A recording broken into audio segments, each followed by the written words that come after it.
contarles que, para quienes nunca han participado en nuestras actividades, que el Instituto de Derecho Penal tiene la dinámica de establecer más que conferencias, conversatorios. La idea es que tengamos la propuesta de debate realizada por nuestro invitado en el día de la fecha, que es el doctor Gerardo Tripolone, y que nosotros podamos aportar a través del debate y que esto pueda ser un ida y vuelta y poder, por supuesto, indagar quizás un poquito más allá de lo que el tema merita. Así que, doctor, muchas gracias por aceptar nuestra invitación y gracias a todos por conectarse. Lo dejo entonces a cargo del micrófono. Buenísimo. Bueno, muchas gracias, Nahuel. Obviamente yo también estoy muy agradecido y muy contento de participar en esta charla que me invitó Fernando, pero bueno, en general a todo el Instituto de Derecho Penal del Foro es muy lindo participar de estos eventos en donde, bueno, yo no soy penalista, no formo parte del Instituto obviamente del Foro de Abogados, del Instituto de Derecho Penal, y sin embargo creo que podemos, como dijo Nahuel, partir de ciertas ideas para debatir y a su vez tener un encuentro interdisciplinario, en definitiva. Así que eso me parece a mí muy importante. Bueno, la propuesta es esta que sale acá en la pantalla, ver cómo funcionan las garantías penales en situaciones de excepción, con énfasis obviamente en la que estamos viviendo en la actualidad.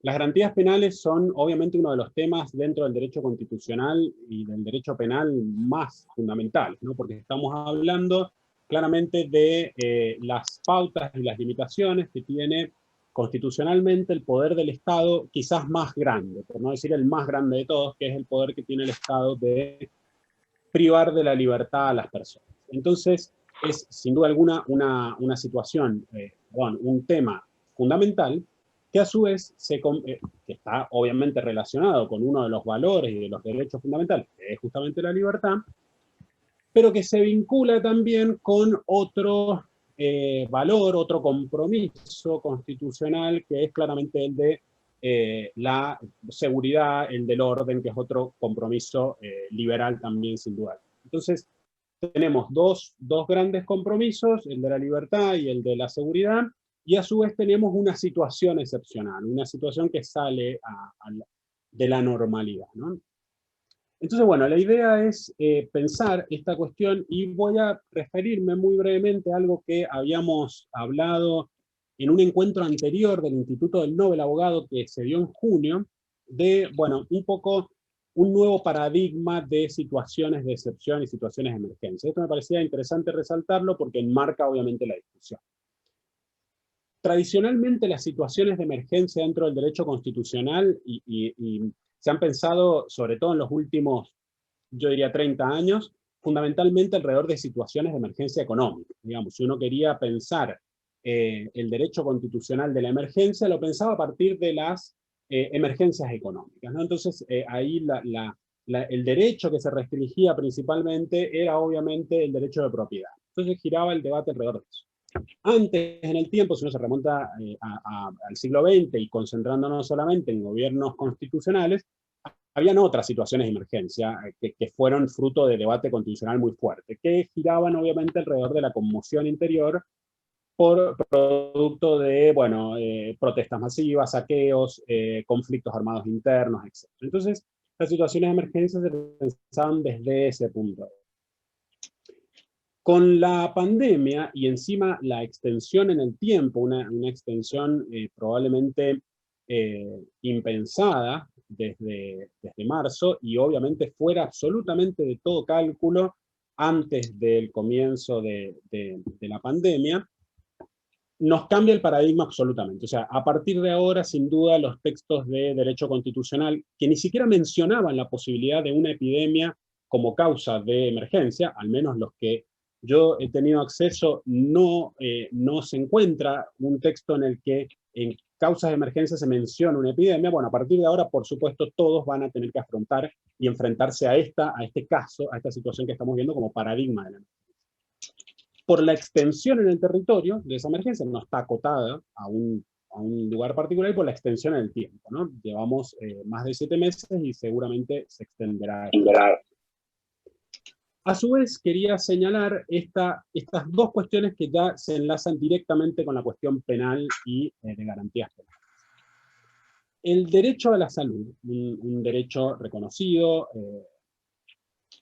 convencionalmente, y sumamente importante, y parte de los derechos sociales, y sin duda trabajado dentro de quienes trabajan cuestiones de este tipo de derechos, se transforma con particular énfasis y particular evidencia, no es que antes no haya sido así, y ya lo vamos a ver de hecho, se transforma también en una obligación.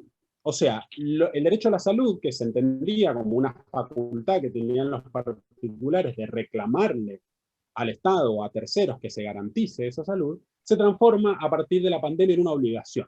Y esto es clarísimo, digamos, estamos obligados a hacer cosas para garantizar nuestra salud porque eso garantiza la salud pública. Esto no es totalmente nuevo, indudablemente no es totalmente nuevo porque las medidas en otras epidemias han, perdón que interrumpa, pero me aparece que la conexión es inestable. Espero que me estén escuchando bien. ¿Sí? Bien, perfecto, sigo entonces. No es totalmente nuevo, pero se ha enfatizado muy fuertemente en estos meses. O sea, hay una obligación de cumplir las medidas de salubridad individual, porque, bueno, eso afectaría en todo caso a la salud pública. Y esta idea de peligrosidad y riesgo que va a aparecer indudablemente en unos minutos más cuando tratemos uno de los puntos fundamentales de las garantías penales, que es la ética por la cual cualquier ciudadano es un ciudadano potencialmente peligroso. Y esto es algo muy fundamental que apareció en situaciones de emergencia relacionadas sobre todo con el terrorismo, donde ciertos individuos eran considerados peligrosos. Bueno, esos individuos considerados peligrosos eran grupos de personas particulares que obviamente con técnicas de discriminación muy claras se los individualizaba como grupo peligroso, ¿no? No ha sucedido contemporáneamente en Argentina, pero si uno piensa con posterioridad a los atentados del 11 de septiembre del 2001, bueno, se fijó en Estados Unidos ciertos grupos de personas que eran considerados peligrosos. Perdón, de nuevo que interrumpa. Hay un micrófono abierto, se siente el retorno de la voz, yo creo que puede llegar a distraernos a todos. Lo estoy viendo, doctor, y no lo encuentro, así que les voy a pedir directamente. Bien, bueno, igual no importa, sigo. Bien. Gracias, Cintia. Bueno, entonces, esta potencialidad de peligro que existe de cualquier ciudadano, porque cualquier ciudadano es potencial transmisor del virus, indudablemente va a tener repercusiones en el derecho penal, como vamos a ver a continuación. Yo básicamente lo que había propuesto es lo siguiente, es dar algunas cuestiones fundamentales, como dijo Nahuel, como para iniciar un debate sobre estos aspectos, ¿no? En primer lugar, quizás el punto central, que la existencia de la posibilidad de castigar por delitos penales a partir de una ley penal en blanco, como es el artículo 205 del Código Penal. ¿Cómo los problemas constitucionales de esta ley penal en blanco? La relación entre esta ley penal en blanco y el principio de retroactividad de la ley penal más benigna. Esto es una cuestión, me parece, bastante fundamental y creo yo que está sumamente abierta todavía. Luego, un punto también del artículo 205 fundamental, y me parece que normalmente olvidado, que es la posibilidad de que ese delito sea un delito de peligro abstracto, con todas las connotaciones constitucionales que eso tiene. Una cuestión un poco más evidente, pero también importante, como es la doble imposición penal, a partir de la existencia de delitos y de contravenciones provinciales o municipales sobre un mismo hecho. Y dos puntos que probablemente mencionen nada más, pero que son sumamente importantes, que es la existencia de una figura penal de intimidación pública en el 211 que tiene relación directa con lo que está sucediendo, y de hecho se han iniciado procesos a partir de esta figura, y cómo se relaciona esto con la libertad de expresión. Y por último, la garantía de las cárceles sanas y limpias en el contexto de COVID, que es, obviamente, tiene sus problemas. Así que bueno, vamos a ir por parte en esto y tratar de dar algunas pautas fundamentales.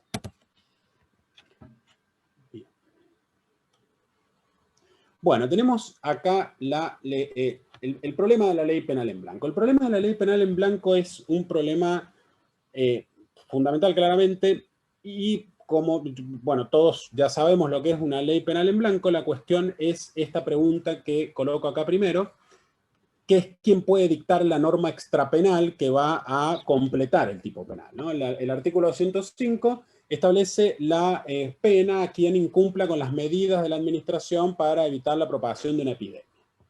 Esto es fundamental tener en cuenta la diferencia entre el 205 y el 206. Revisando los textos de derecho penal con los que nos formamos, yo sé que, me imagino, y para los penalistas estos sin duda van a otra bibliografía mucho más profunda, pero es muy interesante ver que también en los textos de derecho constitucional el ejemplo de ley penal en blanco es el artículo 206 del incumplimiento de las leyes de la policía sanitaria animal, una cuestión así. Ese artículo 206 dice leyes, y eso es algo fundamental, porque el artículo 205 del Código Penal no dice leyes, dice medidas de la administración.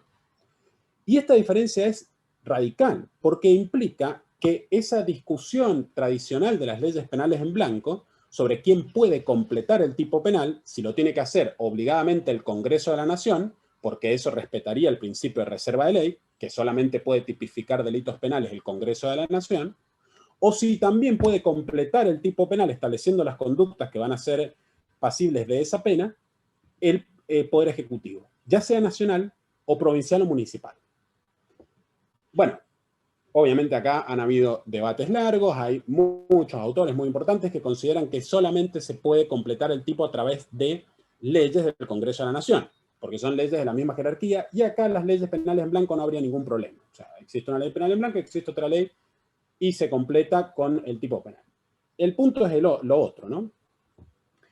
¿Qué sucede con las leyes penales en blanco completadas por el Poder Administrador? Y acá hay, por supuesto, la gran discusión. Está el Poder Ejecutivo, y no solo el Poder Ejecutivo Nacional, sino también los poderes ejecutivos provinciales o municipales, estableciendo medidas que son pasibles de una pena. Esto lo hizo claramente el primer DNU 297 de marzo del 20 y lo repitieron los posteriores estableciendo conductas que van a ser susceptibles de condena penal. Han habido condenas obviamente innumerables alrededor de todo el país y han suscitado este conflicto, ¿no? Porque lo están estableciendo normas tanto del Poder Ejecutivo, que fue el que estableció las conductas, como de los Poder Ejecutivo Nacional, como de los poderes provinciales. La pregunta que uno debería hacerse y tratar de contestar es si es probable que un tribunal declare inconstitucional el dictado de un DNU de la norma extrapenal. Esa es una primera pregunta. La pregunta surge evidente porque...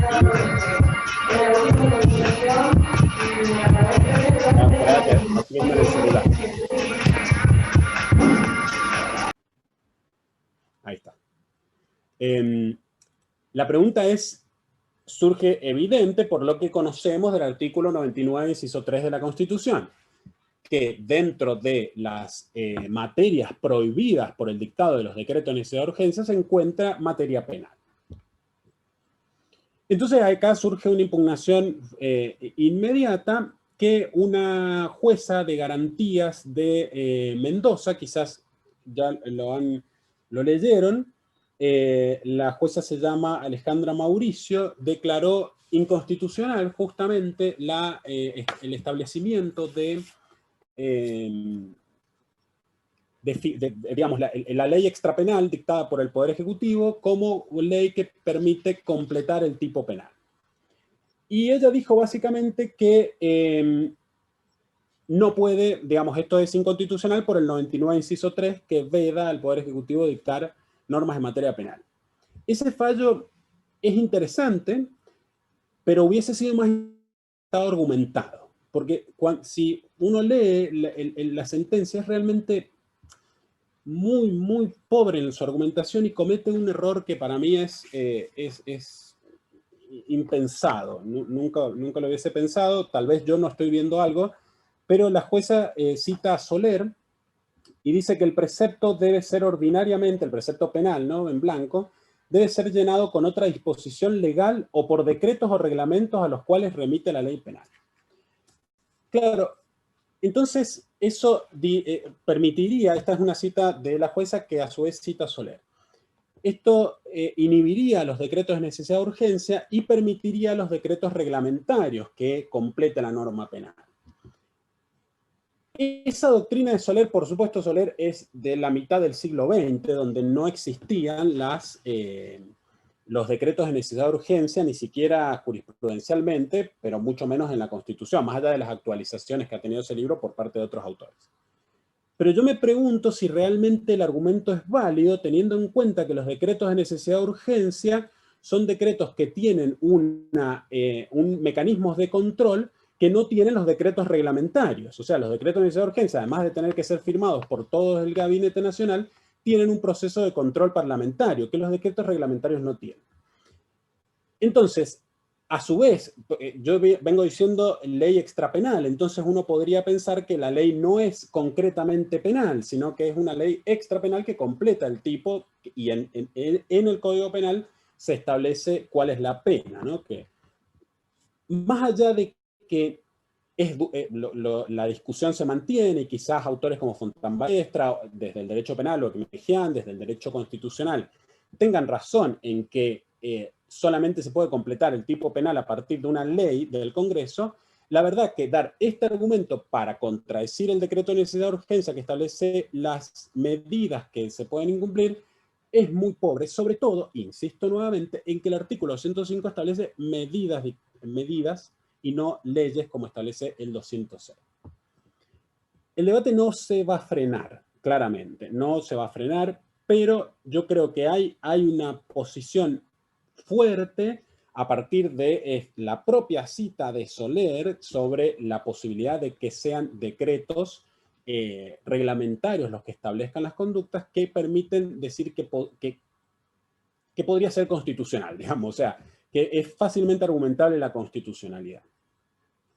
Hay un fallo de la Corte Suprema que se ha repetido en una causa en Males Legumbres Sociedad Anónima, que estableció la idea de que se puede constitucionalmente, el Poder Ejecutivo puede completar las normas penales en blanco, siempre que se mantengan dentro de los márgenes de la política legislativa establecida por el Congreso de la Nación. Son fórmulas demasiado amplias que su contenido es muy imperfecto, y yo sé que esto afecta al derecho penal los requisitos del derecho penal de ser de tipicidad y de estar bien claro cuál es el tipo penal y la conducta punible, pero bueno, la Corte Suprema lo ha validado. Lo ha validado también, número por las dudas que alguien lo quiera buscar, Constancio Vigil es otra causa del 2000 importante, y bueno, ya hay otras que a partir de esas causas seguramente cualquiera encuentra. Entonces, si es probable que declare inconstitucional, bueno, ya hay una jueza que lo ha declarado inconstitucional, esto es del 13 de octubre, pero yo no creo que el argumento que ha dado ella sea sostenible en otras instancias. Me parece que ahí hay varias cuestiones para pensar. Relacionado con esta cuestión está el problema de la retroactividad de la ley penal más benigna. En el caso de la norma extrapenal que completa el tipo.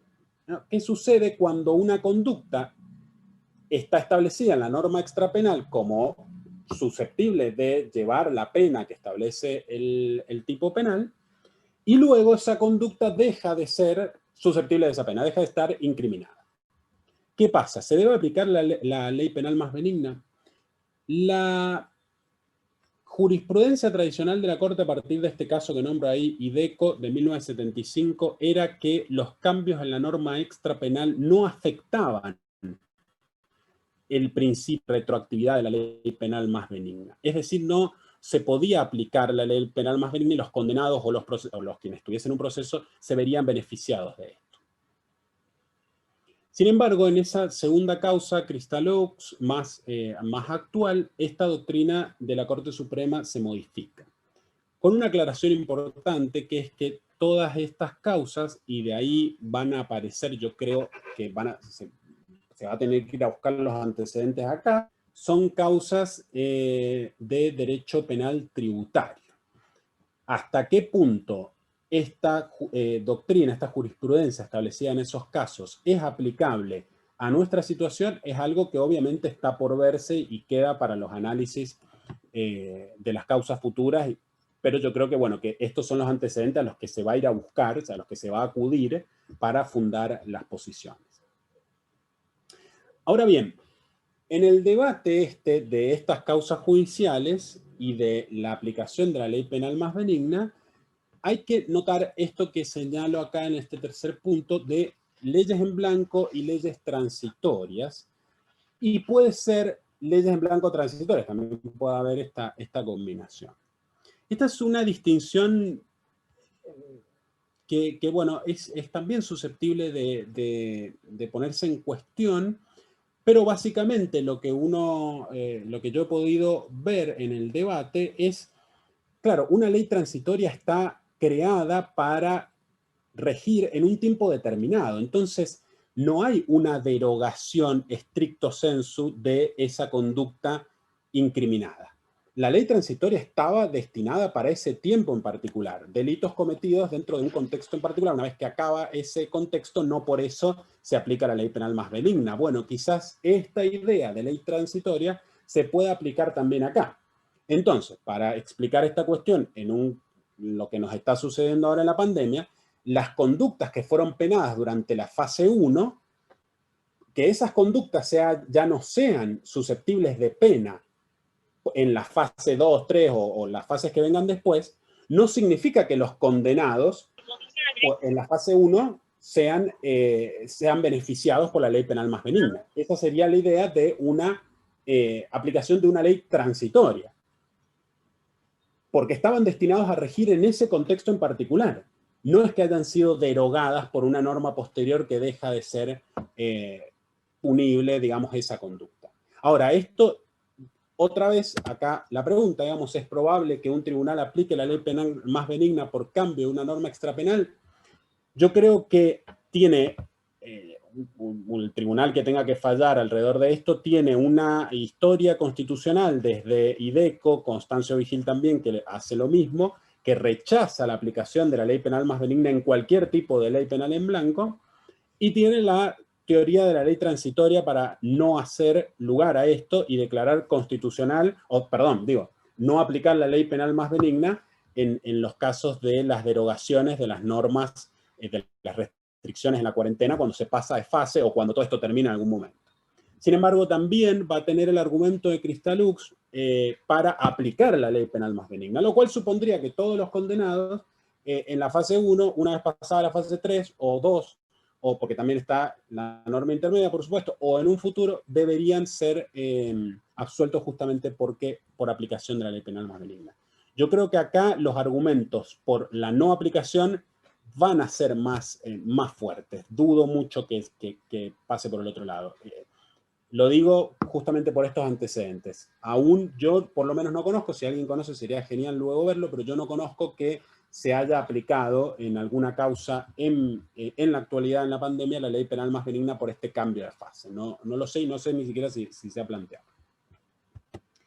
Bien, vamos, entonces con eso termino la cuestión de la ley en blanco y vamos a pasar a otro punto que daría para mucho y que me parece fundamental, pero esto sin duda es largo. Es la idea de que el artículo 205 es una cláusula penal que establece un delito de peligro abstracto. Es decir, un delito que, como se le explica generalmente, que es el peligro de generar un peligro. A diferencia del artículo 202, que pena la efectiva introducción o transmisión de una enfermedad contagiosa, el artículo 205 solamente pena el hecho de incumplir las medidas, pero sin importar, según el texto literal, sin importar si esas medidas efectivamente generaron un peligro de expandir la pandemia. Estos tipos de peligro abstracto han sido, desde las posiciones más llamadas garantistas, impugnados, por supuesto, porque estarían puniendo justamente antes de generar un daño a terceros, con lo cual estarían yendo en contra del artículo 19 de la Constitución. El artículo 19 establece, bueno, ya lo que sabemos todos, no hay posibilidad de que un tribunal intervenga en una conducta que no afecte verdaderamente a terceros. El incumplimiento de la norma de la pandemia, en un sentido bastante laxo, podría decir que afecta directamente a terceros. Lo que hace es poner en peligro de poner en peligro a la sociedad. O sea, esa definición en este caso, a mi entender, se adapta bastante bien. Si yo incumplo la norma penal y no estoy contagiado e incumplo una norma de la cuarentena, yo estoy poniendo en peligro la posibilidad de expandir la pandemia, pero no la estoy expandiendo efectivamente y ni siquiera he tenido la posibilidad de hacerlo, porque no estoy contagiado. Entonces no he tenido ni siquiera la posibilidad de expandir la pandemia. Pero aún así la pena está. No he tenido la posibilidad de afectar a terceros, pero me imponen una pena. Ese sería el problema de establecer un delito penal de peligro abstracto. Estos delitos penales de peligro abstracto también, conocemos los ejemplos, como finalmente la tenencia de armas de fuego, la asociación ilícita y la tenencia de estupefacientes para consumo personal. Que la Corte Suprema declaró inconstitucional justamente por esto, que es el argumento que viene a partir de Nino y su elaboración sobre lo que implica el artículo 19 de la Constitución, que luego recepta la Corte Suprema. Entonces no hay una afectación directa a terceros en la tenencia de estupefacientes, ni siquiera podríamos hablar de conductas imitativas, etcétera. Bueno, todas estas discusiones alrededor de esto. Bueno, entonces uno podría extenderlo al caso de la epidemia, en la medida en que no haya un peligro cierto de contagio, lo cual supondría, primero que nada, que uno esté contagiado, entonces no podría ser de peligro. O que haya estado en contacto con un contagiado. Perdón, eso también, obviamente, porque uno puede no estar contagiado, salir, incumplir la norma y estar en contacto con un contagiado, entonces se contagia y se expande la pandemia. Bien, pero si no se dan ninguno de los dos casos, que tiene que ser probado por quien está postulando la acusación, bueno, entonces no debería haber una condena. Esa es la posición de quienes impugnan la existencia, la constitucionalidad, perdón, de los delitos de peligro abstracto. Sin embargo, hay un precedente de alrededor de las vacunas que es interesante notar para la posición adversa. Y les voy a buscar, bueno, en realidad el nombre es, hay un menor en juego, lo van a encontrar como NNOUV. Bueno, en todo caso después lo escribo. Del año 2012, muy cercano, en donde la Corte Suprema obliga a los padres, en realidad obliga a los médicos a proveer de una vacuna a una menor. Fíjense que es muy importante en la actualidad esta cuestión, ¿no? Entonces ahí la Corte Suprema, en gran medida, lo que está haciendo es, no es una causa penal, por supuesto, pero y la argumentación de la Corte Suprema es que si no se vacuna, pone en peligro a terceros por la propagación de, no recuerdo bien de qué enfermedad era la vacuna, pero en definitiva por la propagación de una enfermedad. Acá hay un ejemplo, y de hecho quienes siguen la posición anterior, digamos, la que sostuvo la Corte en las causas estupefacientes, etcétera, dicen, bueno, acá estamos obligando a hacer una conducta en violación del artículo 19 de la Constitución, porque no hay efectivamente una lesión a terceros. Hay un peligro de poner en peligro a terceros, pero no la hay ni cerca. Entonces, esto sería inconstitucional. Bueno, si uno revisa los libros de Creus, por ejemplo, dice es un delito de peligro abstracto, está todo bien, sigamos porque es posible constitucionalmente establecer delitos de peligro abstracto. Otros autores, Dona, por ejemplo, y dentro del derecho constitucional también, lo que dicen es no es posible establecer delitos de peligro abstracto y el delito del 205 debe entenderse como un delito de peligro concreto. Y por tanto, para que se cumpla el tipo penal, no solamente tengo que incumplir las normas de la pandemia, sino que se tiene que probar que he puesto, digamos, que he hecho acciones que verdaderamente propenden a expandir la pandemia, o sea, que podría haberse expandido realmente la pandemia. Bueno, un peligro concreto de expandir la pandemia. Esto es agregarle un requisito al tipo penal que no dice la norma, lo cual también trae sus problemas. Pero, bueno, esa ha sido como la solución para salvar la constitucionalidad del artículo. Desconozco qué está sucediendo con esto en los tribunales actualmente, pero es uno de los puntos, me parece, más importantes.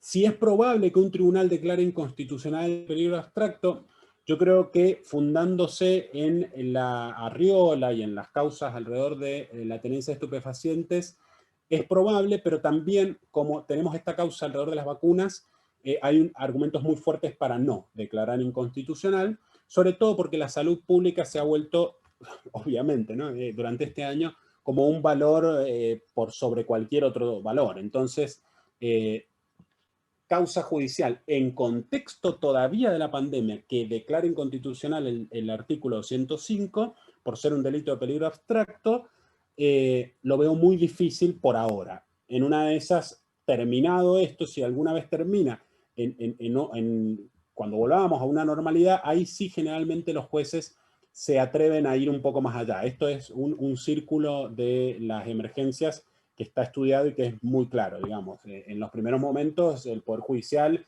no se atreve a ir en contra de las medidas que toma el Poder Ejecutivo, justamente porque no quiere arriesgarse a ser los artífices de la caída de las medidas posibles para capear las crisis, ¿no? Pero una vez que la crisis más o menos se estabiliza, sí hay una propensión a ir en contra de esas medidas. Entonces, en un futuro quizás pueda haber causas que queden, digamos, remanentes, puede haber novedades al respecto. Yo lo dudo porque aparte la existencia de delitos de peligro abstracto está bastante aceptada, todo en un contexto de una sociedad de riesgo, digamos, donde se quiere prevenir todos los posibles riesgos, es muy difícil pensar que se declare inconstitucional, digamos. Y aparte porque existen otros delitos de peligro abstracto y están ahí y se condena a gente en base a eso. No obstante, a mí me parece que acá la impugnación constitucional es fuerte, digamos, es fuerte y bastante interesante. Bien, esto yo lo voy a pasar un poco más rápido porque me parece que no hay muchas dudas acá. Acá sí que no hay muchas dudas y la jueza de Mendoza lo dice.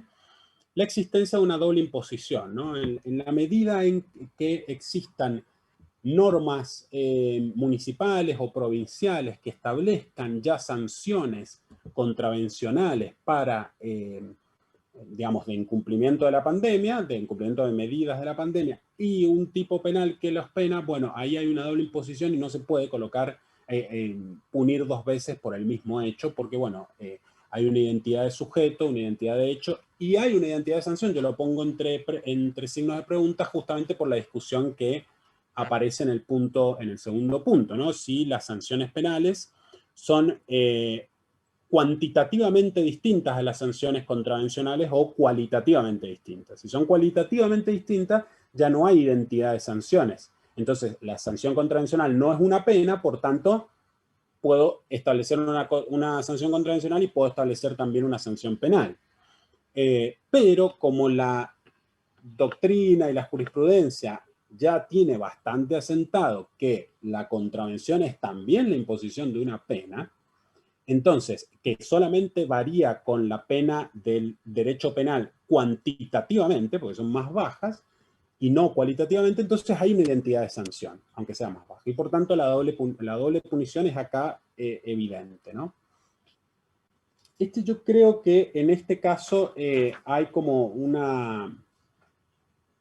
Me parece más que probablemente, o debería casi, establecerse la inconstitucionalidad por lo menos de alguna de las dos penas, ¿no? De alguna de las dos penas. Eso es uno. Y seguramente va a ser la provincial, ¿no? Bien, y me quedan dos puntos más que también ya mencionaré. No sé cómo voy de tiempo, pero ya estamos cerca de las 8, así que para ir cerrando, y en todo caso hablamos de estos temas, que es el artículo 211 sobre la intimidación pública, ¿no? Este artículo 211 es interesante porque se han comenzado varios procesos. Uno googlea y rápidamente encuentra muchos procesos alrededor del país por fake news, digamos, y es interesante hacer la búsqueda así, fake news y condena penal, y aparecen obviamente casos en los que se han propagado ideas o noticias falsas justamente sobre la pandemia y, bueno, y ciertas circunstancias. El primer caso era de un hombre de Buenos Aires que había propagado que allá a principios de abril en el Hospital Posadas de allá, de la ciudad autónoma, bueno, había... el gobierno estaba escondiendo los enfermos y que iba toda persona que tuviese más de 38 grados iba a ir a parar al hospital, etc. Bueno, acá obviamente hay un conflicto muy fuerte con la libertad de expresión, y la libertad de expresión tiene una protección constitucional sumamente preferente. Esto es una cosa que ya está bastante asentada en la jurisprudencia y en la doctrina. La idea del derecho a la libertad de expresión como derecho básico para el ordenamiento político, para el sistema republicano, bueno, etcétera. Todo esto es una cosa que es muy fundamental dentro de nuestro sistema constitucional. Sin embargo, también es verdad, y acá lo dice la Convención Americana de Derechos Humanos, que obviamente no va a haber censura previa, sin duda, pero responsabilidades ulteriores pueden aparecer en estos casos, y menciona en el artículo 13 estos supuestos, y fíjense el último de ellos, ¿no? Seguridad nacional, orden público, o salud o moral pública. Entonces, bueno, la propia Convención Americana da un argumento sobre la posibilidad de que ese artículo 11 sea utilizado, porque, digamos, hay responsabilidad ulterior, que puede ser perfectamente responsabilidad penal, por, bueno, por esto, por el delito de intimidación pública, y no iría en contra de la libertad de expresión, justamente porque esa libertad de expresión encuentra este límite. Lo que pasa es que hay un contraargumento que es fundamental, que está en la propia Convención Americana, y es que ninguna norma de la Convención Americana puede ser interpretada para menoscabar derechos que los estados nacionales ya consagran. Entonces, digamos, interpretar la Convención Americana para restringir el derecho a la libertad de expresión es interpretarlo de mala fe al tratado, que es una de las obligaciones a la hora de interpretar el tratado. Esto es una cosa que es muy importante destacarla también. Digamos, si el sistema constitucional argentino protege más la libertad de expresión que la Convención Americana, entonces tenemos que respetar la libertad de expresión según el sistema argentino, justamente porque la Convención Americana es complementaria, como lo dice el propio tratado. Pero bueno, el argumento está, digamos, está ahí a la mano, ¿no? Bueno, y la intimidación pública también trae los mismos problemas de recién, porque también constituye un delito de peligro abstracto, porque claramente el artículo 111, lo leo, agrega una cuestión que es muy importante, que es para infundir el temor público, suscitar tumultos o desórdenes, o sea, ese contenido, ese dolo que se necesita, y ser señales, dire voces de alarma, amenazar con la comisión de un delito de peligro común, o emplear otros medios materiales normalmente idóneos para producir tales efectos, pero en ningún caso dice que los efectos se tienen que producir. O sea, ese muchacho que mandó ese audio de WhatsApp, porque era concretamente eso, diciendo que en el hospital de Posadas y todo esto que dije recién, no hubo un tumulto público a partir de lo que dijo. Lo que él hizo es una tontera, se lo puede calificar con todos los adjetivos morales que uno quiera, pero no produjo el tumulto, y aún así se inició una causa penal que no he podido averiguar cómo terminó, si terminó en condena o no. Pero en cualquier caso, digamos, no se necesitó de un peligro concreto, sino con el peligro abstracto de que ese medio es normalmente idóneo para generar este estado de temor, ya basta para ser perseguido penalmente. Obviamente, medio normalmente idóneo para producir temor, realmente la existencia de la fake news es algo con lo que nosotros convivimos normalmente, y normalmente no se genera por cada fake news un tumulto público, entonces no sabemos si realmente es un medio idóneo una cadena de WhatsApp para generarlo. Bueno, es una discusión que también está. Yo no he encontrado condenas penales por el artículo 211 durante la pandemia, lo cual hace pensar, al menos como hipótesis, que estamos frente a una figura penal que se utiliza sobre todo para acusar, aunque no se llegue a una condena, con el fin de un disciplinamiento previo a la condena, ¿no? Muy típico. Iniciar causa penal, aunque sabemos que no vamos a llegar a una condena, pero no importa, ya el propio inicio de una causa penal ya es un mecanismo de disciplinamiento, ¿no? Por eso la pregunta si es probable que un tribunal condene por el artículo 111. Si alguien tiene un ejemplo sería genial, pero yo no he encontrado. A mi modo de ver, es difícil realmente que se configure el tipo, porque se debería probar todo esto que digo, que sea un medio idóneo y que haya tenido ese dolo de suscitar tumultos, desórdenes o temor público, ¿no? Y bueno, y ahí entra también quien inicia la cadena y quien la comparte quizá la comparte porque cree que es verdad, y bueno, ya no tiene el dolo, entonces es bastante complicado, ¿no? Y si es probable que un tribunal declare inconstitucional el delito, esto, como digo, el argumento de la Convención Americana, a pesar de lo que dije recién sobre que no se puede interpretar restringiendo derechos, habilita a pensar que no, digamos, que no lo declararían inconstitucional. Aparte porque es posible pensar también en muchos supuestos en los cuales verdaderamente se genere el temor público. O sea, en realidad no sé si muchos, pero en cualquier caso podría ser posible. Ahora, para el caso particular, como son las declaraciones de inconstitucionalidad, también yo creo que por lo que he dicho recién, no sería tan fácil. Es más sencillo para un juez absolver porque no se puede probar el dolo, por ejemplo, que declarar inconstitucional la figura, por supuesto.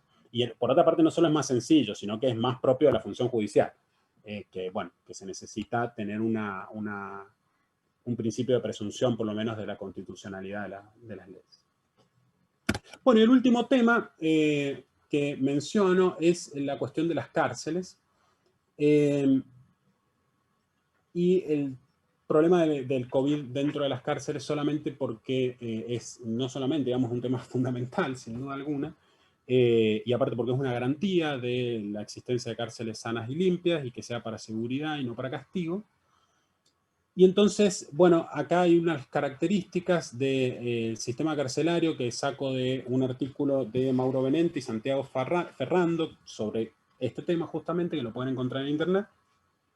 Y ellos dicen, bueno, este punteo de temas, ¿no? Un déficit de atención médica, de condiciones habitacionales, mayor índice de mortalidad en la cárcel que fuera de ella y una deficiente alimentación, también, o incluso, sobre todo para los menores que viven allí, por ser hijos de personas que están privadas de la libertad.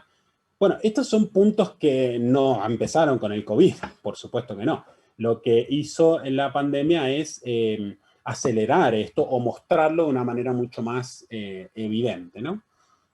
Entonces, a partir de esto es que en todo el mundo, porque bueno, no en todo el mundo, en muchos países, y ellos van dando ejemplos de países de Bélgica, de otros países de la Unión Europea, recomendaciones de la Unión Europea que llamaban a, bueno, ser más propensos a establecer prisiones domiciliarias, sobre todo a partir de esa figura, para quienes estén privados de la libertad y sobre todo sean poblaciones de riesgo, pero también ampliarlo para personas que estén por cumplir la pena o bien que, bueno, no sé, tener un énfasis mayor por el principio de libertad, que esto contradice lo que históricamente se hace en el Poder Judicial.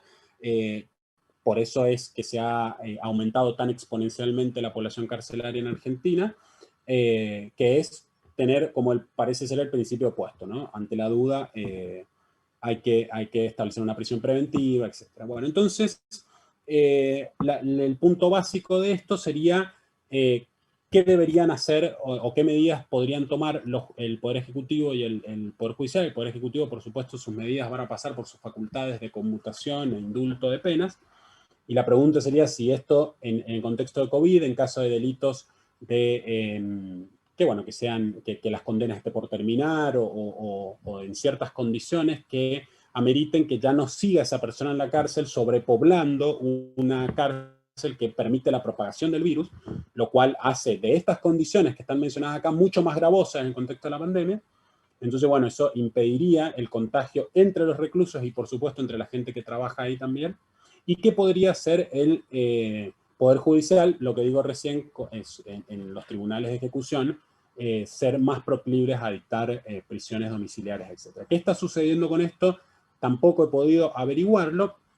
Lo que sí, la última frase del artículo 18 de la Constitución Nacional, una frase que es convenientemente olvidada por los tribunales, por supuesto, porque lo que dice es que básicamente el agravamiento de las condiciones de detención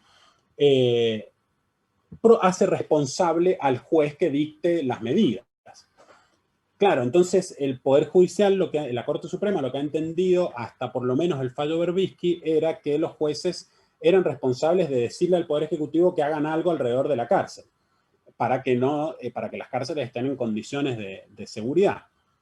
Bueno, sin embargo, la idea del artículo es efectivamente que los jueces sean responsables por el agravamiento de las condiciones de detención. Entonces, en el contexto de COVID, ese agravamiento de las condiciones de detención es bastante evidente y, por tanto, las medidas que se puedan o las omisiones que hace el juez para evitarlo son susceptibles de generar responsabilidad en el juez. Que esto vaya a suceder, altísimamente improbable, porque justamente quienes deberían juzgar la responsabilidad de los jueces es el propio Poder Judicial. Lo que sí puedo comentar es que se han planteado, de lo que yo conozco, un amparo, una acción de habeas corpus, perdón, colectivo y correctivo, que es lo que surge o lo que se plasma en el fallo Berbisky, tanto en La Plata como en Córdoba, por las condiciones de detención a partir del COVID, y en el caso de La Plata se hizo lugar, que es en un penal de Olmos, para justamente esto, habilitar medidas para que la propagación del virus no sea grande, etc. ¿Qué sucedió después de eso? No lo sé, no lo he podido averiguar. El amparo, la resolución del juez es muy reciente, pero sí, evidentemente acá hay una cuestión, digamos, a tener en cuenta, y lo digo en estos dos planos, ¿no? En las condiciones de detención a partir del COVID y también en las responsabilidades de los jueces. Bueno, como conclusión entonces, ahí están los temas que más o menos hemos tratado, y con la respuesta a las preguntas sobre la posibilidad de la declaración de inconstitucionalidad del delito penal, por ser un delito penal en blanco, la posibilidad de la aplicación de la ley penal más benigna, bueno, delito abstracto, de la doble imposición, y yo quería decir dos cosas como para cerrar. En primer lugar, no es tan necesario el derecho penal en estos casos. O sea, puede ser necesario, pero no es, parece ser la única herramienta que tenemos. Entonces, el derecho penal desde hace tiempo, ¿no? En la pandemia otra vez lo muestra esto más evidente, pero no es que esto sea de la pandemia en particular, y para nada es exclusivo de Argentina en lo absoluto. Se pierde el carácter de última ratio, o sea, pasa a ser la primera. La primera opción es el derecho penal. O sea, ante la duda, creemos un delito y metamos preso a gente. Cuando no era evidentemente necesario que esto sea así, digamos. Teniendo también medidas administrativas y provinciales, que a su vez son medidas que sectorizan mejor lo que sucede en el país, en las distintas localidades. Entonces, eso como primera cuestión. Ahora, si es necesaria la medida penal, ahí aparecen todas las discusiones que he dicho hasta ahora, ¿no? Eso por un lado. Y por otro lado, la cuestión del ejercicio del control de constitucionalidad en situaciones de emergencia.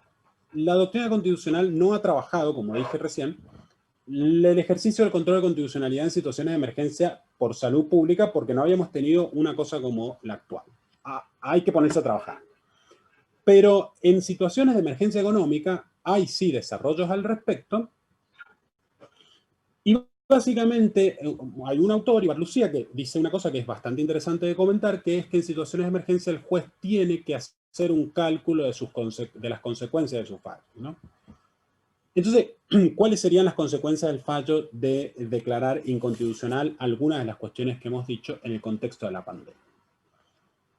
Si efectivamente el derecho penal no es tan importante para el control de la situación, bueno, entonces podría hacer más énfasis en garantías dentro de los debates que he planteado recién, que seguramente hay más, hacer más énfasis en las posiciones que tienden a declarar inconstitucional las leyes penales en blanco completadas por el Poder Ejecutivo, inconstitucional los delitos de peligro abstracto, inconstitucional la doble imposición, etc. O penar a quienes cometan el delito de intimidación pública, etc. Entonces, esto en el supuesto en que el derecho penal no sea tan importante.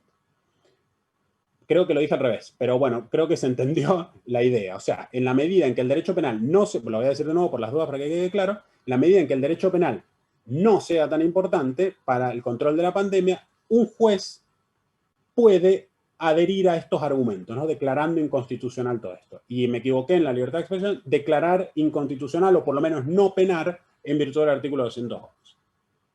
Ahora, la inversa sería la otra, ¿no? Si el derecho penal es realmente un instrumento necesario, es proporcionalmente el más adecuado, es idóneo, pero también es proporcional al problema público que tenemos de salud pública, entonces un juez va a tener los argumentos que hemos visto hasta ahora de la constitucionalidad de la ley extrapenal dictada por el Poder Ejecutivo, de los delitos de peligro abstracto. En la doble imposición la va a tener muy difícil, y en el caso de la libertad de expresión, en el artículo 211, la posibilidad de condenar en estos casos, ¿no?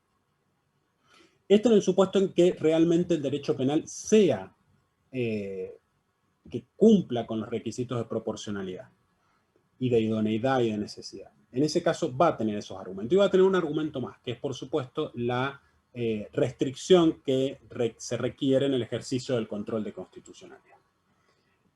Bueno, yo dejo acá, espero que les haya quedado algunos temas, por lo menos para discutir, y bueno, ya ha sido claro en la exposición. Muchas gracias. No, doctor, la verdad que bastante interesante y bastante claro, y ha dejado mucho seguramente para debatir.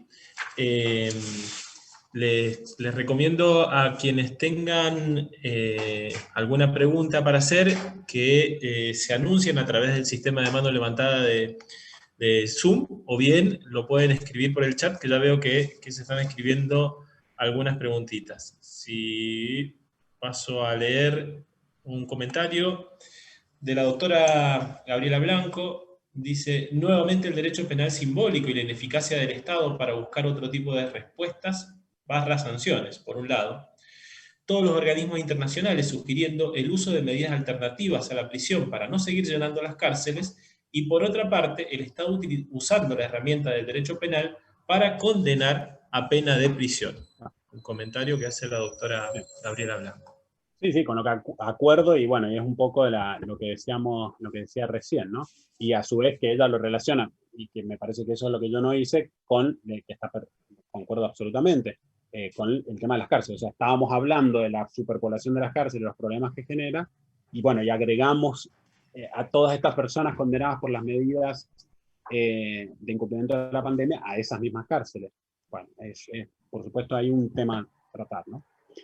Quiero aclarar una cosa, aprovecho, ¿no? Por las dudas, mientras si alguien escribe o tiene otra pregunta, que decir todo esto no significa decir, predicar la inconstitucionalidad de otras medidas que no tengan que ver con el derecho penal en concreto. Eso es, o sea, no porque alguna de estas medidas o alguna de estas leyes, etcétera, pueda ser inconstitucional, no significa que, por ejemplo, el aislamiento preventivo sea en sí inconstitucional, porque puede perfectamente ser ese aislamiento cumplido a través, por ejemplo, de medidas administrativas provinciales o incluso nacionales, pero no necesariamente el derecho penal.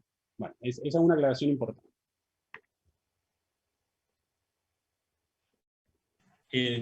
Sin perjuicio de que siga abierto el micrófono para que puedan realizar preguntas o el chat, inclusive. Yo, doctor, te quiero hacer una consultita al respecto. Sí. Hablando de la ley penal en blanco, ¿no?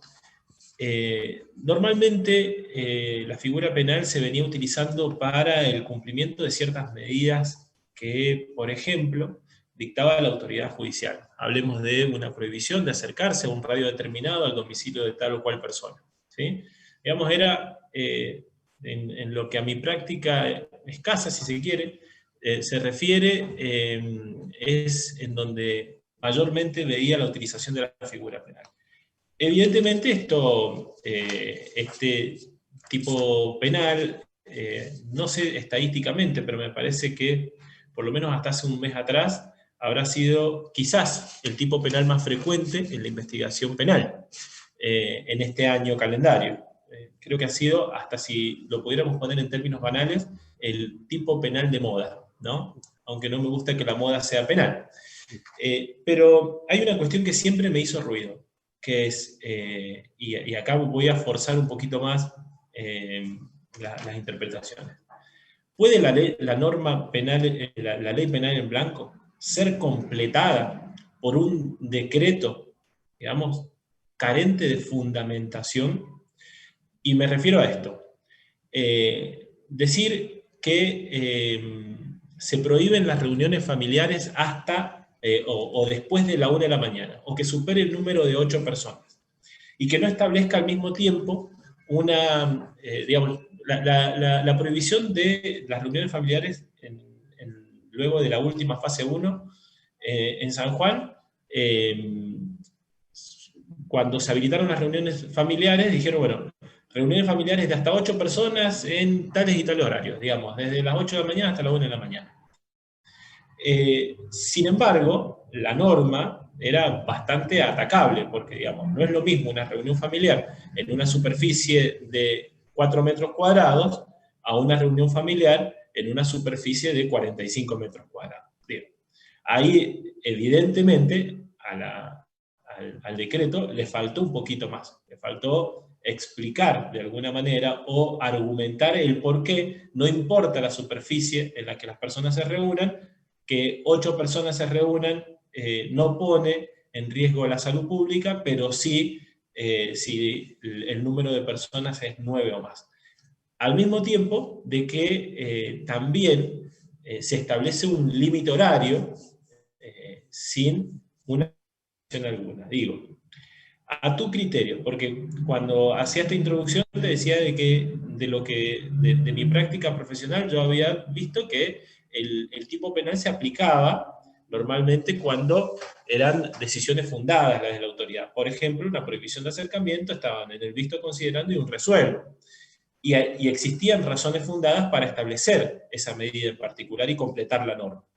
Ahora, en este caso yo he visto que simplemente se ha hablado de el peligro que suponen ciertas y determinadas conductas, pero así en líneas generales, es decir, bueno, a esta pandemia la vamos a combatir con distanciamiento social y nada más. No se nos dijo que el distanciamiento social representa tales y cuáles circunstancias, digo. Entonces la pregunta va dirigida a eso. A tu criterio, el decreto que completa la norma penal debiera estar justificado constitucionalmente, digamos, que las limitaciones a las libertades tengan una justificación un poquito más exhaustiva, o con el simple dictado de la norma alcanza. No, de hecho que es muy importante la pregunta realmente. Los decretos tienen una fundamentación, los decretos nacionales, eso se puede buscar, y en los provinciales también, y tienen una argumentación que fundamenta el dictado de la norma. Ahora bien, no es solamente la fundamentación, que en muchos casos es de rigor, digamos, o sea, es un copy and paste de fundamentaciones previas, sino que tiene que estar argumentado, por supuesto, en primer lugar, la posibilidad, en este caso particular que estamos viendo, del dictado de un decreto de necesidad de urgencia, que para mí en este caso está bien justificado, y luego justificado esto que vos estás diciendo, que es la razonabilidad de las medidas.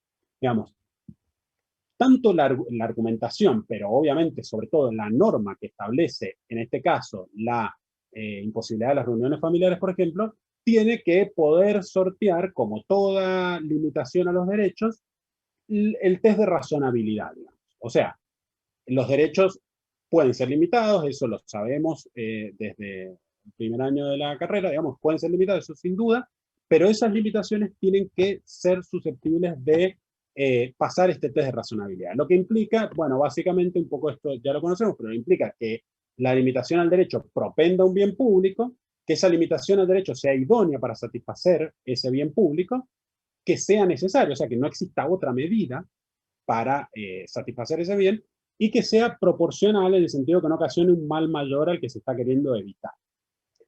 Esa argumentación tiene que superar cualquier limitación al derecho, tanto en tiempos de normalidad como en tiempos de emergencia. Eso tiene que ser siempre. Y hay ciertos derechos que el escrutinio sobre las limitaciones va a ser mucho más grande. Por ejemplo, el de libertad de expresión. Por eso el artículo 211 está tan controvertido. Bueno, la argumentación sobre la limitación, sin duda, por supuesto que tiene que estar en los propios decretos, porque se tiene que argumentar y se tiene que dar razones por las cuales se hacen las limitaciones. Eso se hace, bueno, en los decretos nacionales sí, digamos, está ahí, está esa argumentación. Si esa argumentación es convincente, eso es lo que va a aparecer en una causa judicial. Lo que sucede es que, digamos, ahí viene una tarea, una pregunta cuya respuesta es muy arriesgada de dar, si es posible que algún juez se rebele contra la argumentación de los poderes ejecutivos nacionales o provinciales y diga, esta norma es irrazonable, porque, por ejemplo, supongamos, para pensar en supuesto, no es idónea para satisfacer el bien público de la salud pública. Entonces, el ejemplo que vos diste, las reuniones hasta la 1 de la madrugada. 1:30 ya caemos en la conducta y somos susceptibles de condena. Entonces, si nos agarran a 1:30, sí, y si nos agarran a 2:30, no. ¿Eso es razonable? ¿Es idóneo el hecho de que solamente hasta la 1 para no propagar la epidemia? Bueno, ahí puede haber un principio de argumentación para decir que no es razonable. O sea, ¿es razonable que no nos reunamos 500 personas? Sí, por supuesto que es razonable, es bastante sencillo de argumentar. Ahora, ¿es razonable que la limitación sea hasta un horario determinado? Bueno, si uno hubiese preguntado esto en febrero, uno contestaría que esa medida es absolutamente razonable. Porque no habíamos conocido, sobre todo nuestra generación, el poder que tiene el Estado de controlar nuestro movimiento, ¿no? Y nuestras decisiones de vida. Pero lo tiene efectivamente. Y yo dudo mucho que en este contexto actual, quizás como dije recién, en el futuro, quizás los tribunales se animen a esto, ¿no? Pero en el contexto actual yo dudo mucho. Y siento, y esto ya es una opinión personal, siento que la deferencia a las decisiones democráticas es una cuestión que es importante mantener, sobre todo para mantener el respeto de división de poder. O sea, las medidas políticas son tomadas por los órganos políticos. Entonces, si tenemos argumentos muy fuertes de ambos lados, bueno, es posible, en respeto de un principio democrático, mantener la decisión de los órganos democráticos mientras hayan cumplido las formas para dictar. Eso por supuesto. O sea, mientras se hayan cumplido las formalidades y no el dictado de un DNU en cualquier caso, ¿no? Yo creo que es encomiable que se respete esa medida, ¿no? Pero esto no niega que no hayan argumentos que son bueno, un poco los que decías vos y me parece muy interesante.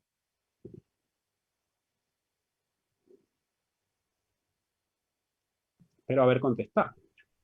Sí. Y no desvariar. No.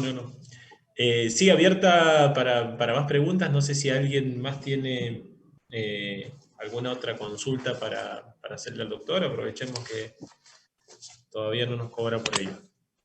No.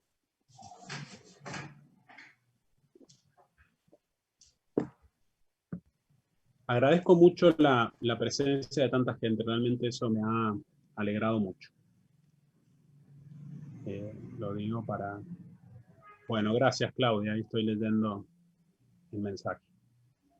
Bueno, Claudia ha tenido mucho trabajo este año con este tipo penal. Sí, no.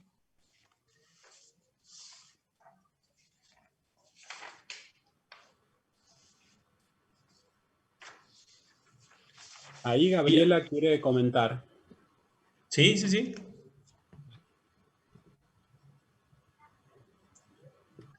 Gabriela, ¿podés habilitar el micrófono?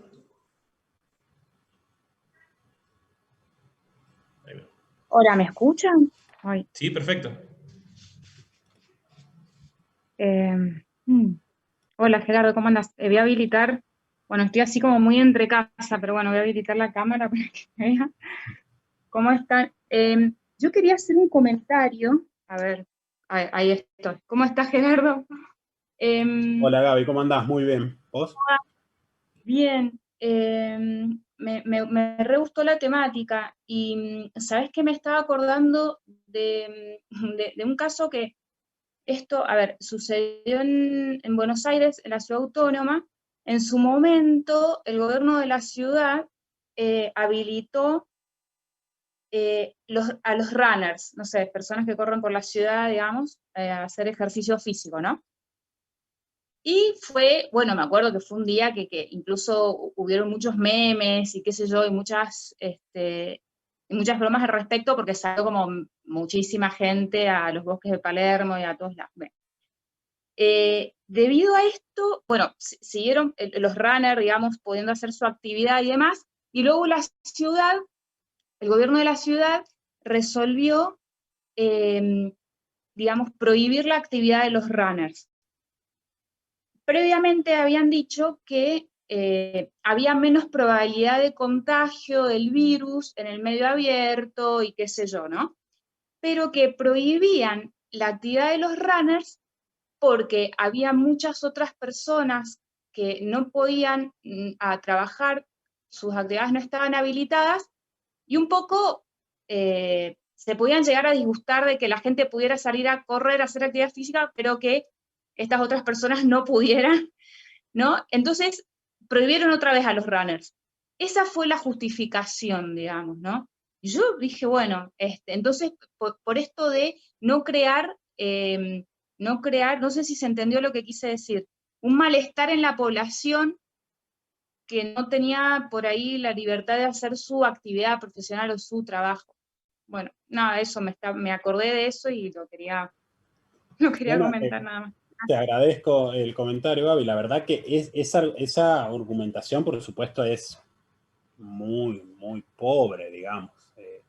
Claramente ahí uno ve la maximización del principio, digamos, una interpretación absolutamente amplia de la idea de daño a tercero. O sea, el daño a tercero en el sentido opuesto de la causa Riola, o sea, o de la posición de Nino. Yo daño a tercero por el hecho de que hago enojar a un tercero con mi actividad. Obviamente eso, si esa fue la argumentación, es tremenda, digamos, porque ahí sí que eso sí claramente no tiene proporción. O sea, no es proporcionado el daño que se ocasiona al derecho, la restricción al derecho, con el fin que se quiere evitar.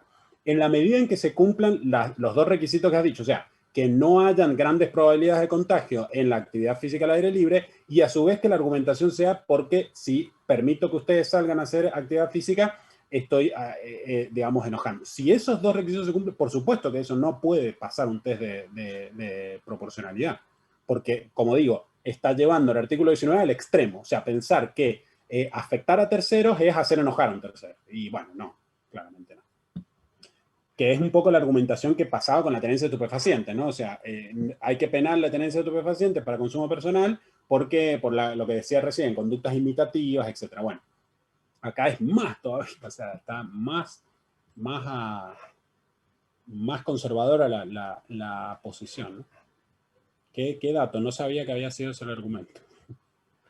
Sí, quería comentar, claro, porque lo que pasaba era esto de que, no sé cómo lo expresaron y demás, ¿no? Cuando lo bajaron, pero la idea era que no, digamos, no crear como mayor hostilidad o confrontación entre las personas, entre aquellas personas que no podían aún salir a realizar sus actividades, viendo, ¿no?, que habían otras personas que como que libremente podían salir a correr. Pero este fue el argumento. Es difícil, me es difícil explicarlo porque es difícil para mí, yo no lo entendía tampoco, ¿no? Pero este fue el argumento para luego prohibir a los runners, decirles que, bueno, no, que se quedaran en su casa momentáneamente un tiempo más, porque, bueno, en realidad tampoco es tan importante salir a correr, y nada, puede crear malestar entre el resto de las personas, entonces como para no una cosa así, una cosa así. Sí. Es bastante raro porque a su vez también las personas que no podían ejercer su industria también podían salir a correr. Entonces, digamos, no es que quienes no podían ejercer la industria no podían correr tampoco. Entonces, como que la relación ahí era rara. Yo entiendo igualmente también, y esto como para agregar el dato, situaciones de emergencia son situaciones en donde es todo nuevo. Entonces, claramente ahí las autoridades de todos los niveles están teniéndose que enfrentar con algo realmente crítico, ¿no? Entonces, bueno, es posible ver este tipo de cuestiones. Yo creo que la argumentación así no, esa no puede ser la argumentación. Esa no puede ser la argumentación. Qué buen dato.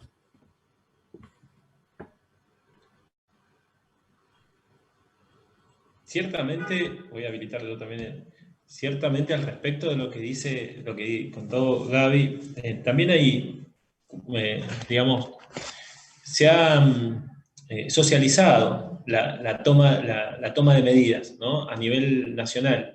Digamos, los estados provinciales no han ido innovando demasiado en la administración de la pandemia, sino que han ido copiando y pegando lo que ha ido sucediendo en otras partes. Pero lo cierto es que la realidad que se vive en Capital Federal es muy distinta a la que vivimos nosotros. Cuando se habilitaron las actividades deportivas, si bien los circuitos deportivos de la provincia de San Juan estuvieron un poquito más congestionados que de costumbre en tiempos anteriores a la pandemia, esto también se puede deber quizás a que la gente abandonó los gimnasios y se volcó a la actividad al aire libre. Digamos. El precio de las bicicletas así lo está demostrando, ¿no? Cómo han aumentado un valor que lo ha hecho en función de la oferta y la demanda. Pero a diferencia de lo que aquí sucede, donde nuestra sociedad, nuestra comunidad ha crecido hacia los costados, es decir, ha ido ganándole espacio al desierto y a la montaña, y es muy raro que una persona no tenga un espacio físico al menos al menos reducido, como para tener un poquito de aire libre. Capital Federal ha crecido a lo alto. Entonces, digamos, resultaba hasta como una consecuencia previsible de que la gente se volcara masivamente en ese tiempo. Quizás tiene que ver mucho con el estirar en el tiempo la situación de esta emergencia. Y quizás también sea eso lo que pone más de relieve la crítica de que la calidad de última ratio del derecho penal esté, digamos, como en la primera línea hoy por hoy, digamos. Te voy a asustar con el derecho penal. Lo primero que se hizo aquí fue ampliar la ley de flagrancia, de la competencia de flagrancia, asustando más a la gente todavía. Entonces, ahí viene otra pregunta más, ya apelando a tus conocimientos constitucionales. ¿Cuál es tu opinión respecto del sostenimiento de estas limitaciones entre provincias para la circulación, ¿no? Habida cuenta de que ya no queda una sola provincia en el país sin que esté afectada por los efectos de la pandemia. Digo, hay la misma cantidad de contagios, creo, en relación a la población, en La Rioja con San Juan, en San Juan con San Luis, San Juan con Mendoza, digo, variará muy poco el índice, pero yo creo que las limitaciones hoy para que podamos transitar de un punto a otro del país ya están siendo un poquito exageradas. No sé cuál será tu opinión. Mirá, no lo he pensado, es muy buena la pregunta, pero no me he detenido a pensarlo mucho a esta cuestión realmente, tengo que admitirlo, de si en la actualidad, por el paso del tiempo, esa limitación puede llegar a ser inconstitucional. Originalmente, digamos, cuando se establecieron las limitaciones para la circulación entre provincias, incluso entre municipios, me pareció una de las medidas más claras y más evidentes que son absolutamente tolerables constitucionalmente. Yo creo que en eso era obvio, digamos, que debía ser así, que no debía haber tránsito de personas. De hecho, era mucho más obvia esa limitación que las otras que hemos estado hablando ahora, como la de salir a espacios abiertos o reuniones pequeñas. Bueno. Pero si por el paso del tiempo y sobre todo por el contagio a nivel país, esa limitación puede haber devenido inconstitucional, no sé. O sea, tiendo a pensar por lo que dije recién, digamos que hay que dar, digamos, hay que darle la razón en un principio, por lo menos tener una presunción de constitucionalidad en este caso, pero no lo he pensado mucho, te soy sincero, no lo he pensado. Te diría que es tan discrecional, que no significa arbitrario, sino discrecional, o sea que el Estado tiene posibilidades de elegir varias vías, que sería difícil llamarle inconstitucional. Porque, bueno, si todavía el virus está circulando, aunque hayamos llegado a un aumento de contagios más o menos parejos en las provincias, bueno, la verdad es que siguen habiendo justificaciones para que igualmente no se siga propagando y aumentando aún más, ¿no? Debería pensarlo con más detenimiento, pero como digo, fue una de las medidas para mí más claras, al principio, que menos dificultades constitucionales tenía, pero por otra parte no me he detenido mucho a ver si el cambio en el tiempo podría haberla vuelto inconstitucional. Es importante que está en tu pregunta, que las medidas excepcionales sean por tiempo limitado, ¿no? Entonces, bueno, uno podría decir que el paso del tiempo las empieza a volver presumiblemente inconstitucionales. Lo que pasa es que el tiempo no es un tiempo determinado, digamos, no es un lapso establecido en días o meses, sino que es el tiempo que dura la emergencia. Entonces, si la emergencia se extiende también las medidas de emergencia, lo cual es un riesgo enorme porque es un riesgo de transformar la emergencia en una situación permanente, ¿no? Entonces, bueno, nosotros estamos viviendo bajo la idea de que esto va a terminar, pero bueno, a su vez se extiende en el tiempo también. Entonces, la pregunta es muy atinada porque y no solamente con respecto a esto, ¿eh? Esa pregunta va a empezar a surgir con respecto a cualquier medida, digamos. Va a llegar un momento en el que vamos a decir, está bien, o sea, seguimos teniendo la posibilidad de contagiarnos y de contagiar a otros, pero estas medidas, ¿cuánto tiempo pueden durar? No hay una respuesta, no hay una respuesta constitucional ni convencional que diga una medida de excepción puede durar X cantidad de tiempo. No existe esa respuesta, sino que eso es una cuestión de ponderación en relación a los bienes y a las circunstancias, los bienes que se quieren proteger a las circunstancias de hecho. Entonces ahí un juez tiene bastantes argumentos para no declarar inconstitucional porque el poder ejecutivo en este caso va a tener bastante argumento para decir que la emergencia se mantiene, que es lo que viene sucediendo con la emergencia económica. Estamos en emergencia económica, no sé, ¿hace cuánto? 20 años, mínimo. Y los poderes judiciales la siguen sosteniendo, porque quien determina si estamos en situación de emergencia o no son los poderes políticos. Entonces el juez va a tener ese argumento siempre, para ser deferente a los poderes políticos. Y en buena hora, en buena hora por lo menos en ciertos casos, porque realmente, por lo menos en mi caso, no quiero entregarle ese poder de determinar cuestiones políticas al Poder Judicial, digamos, sino que eso siga siendo decisiones de los poderes políticos. Entonces me parece que hay más razones para que el Poder Judicial sea de frente al político.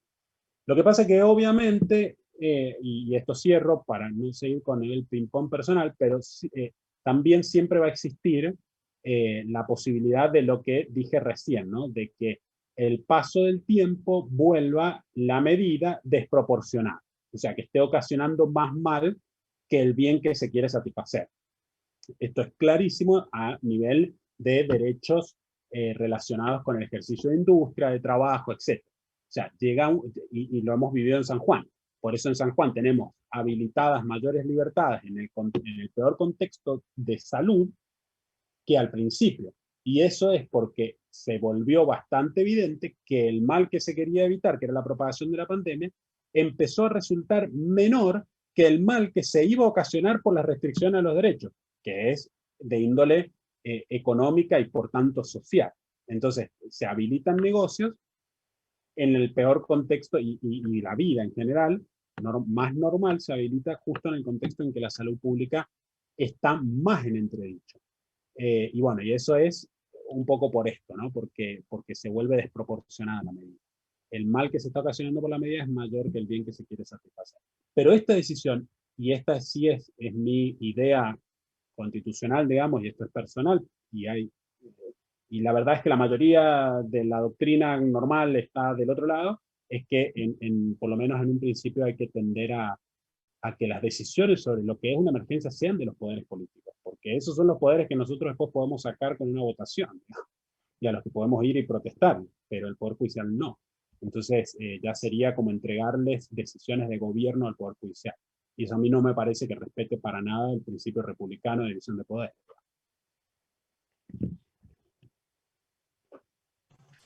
Clarísimo, doctor. Bueno, gracias, Manuel. No sé si alguien tiene alguna consultita más para hacer, algún comentario. Si no, vamos a ir cerrando. Hay muchos mensajes de felicitaciones, lo podrás haber observado ahí al costado. Así que, bueno, no habiendo alguna consulta pendiente ni comentario por leer, solamente resta agradecerte, doctor, por tu buena predisposición. La verdad ha sido como te lo anticipé al principio, un tema que nosotros veníamos anhelándolo en el debate en nuestro instituto y que gracias a tu predisposición hoy lo hemos podido soltar y la verdad ha sido bastante productivo, muy clara tu exposición y me parece que nos vamos a poder seguir viendo para seguir ampliándolo. Agradecerte, por supuesto, este tiempo, agradecerles a ustedes que se han podido conectar en esta calurosa tarde sanjuanina, a la doctora Frazón por sus gestiones ante el foro para poder tener esta plataforma a disposición, y al doctor Molina Percy, que, como dije en un principio, fue el facilitador de esta actividad. Así que, Gerardo, agradecerte nuevamente. Con nosotros, como costumbre de nuestro instituto, a cada invitado que traemos a uno de nuestros conversatorios le regalamos un vino. Ese vino está pendiente y ojalá que esta pandemia pase rápido para que lo podamos disfrutar también con todos los amigos y amigas de nuestro instituto.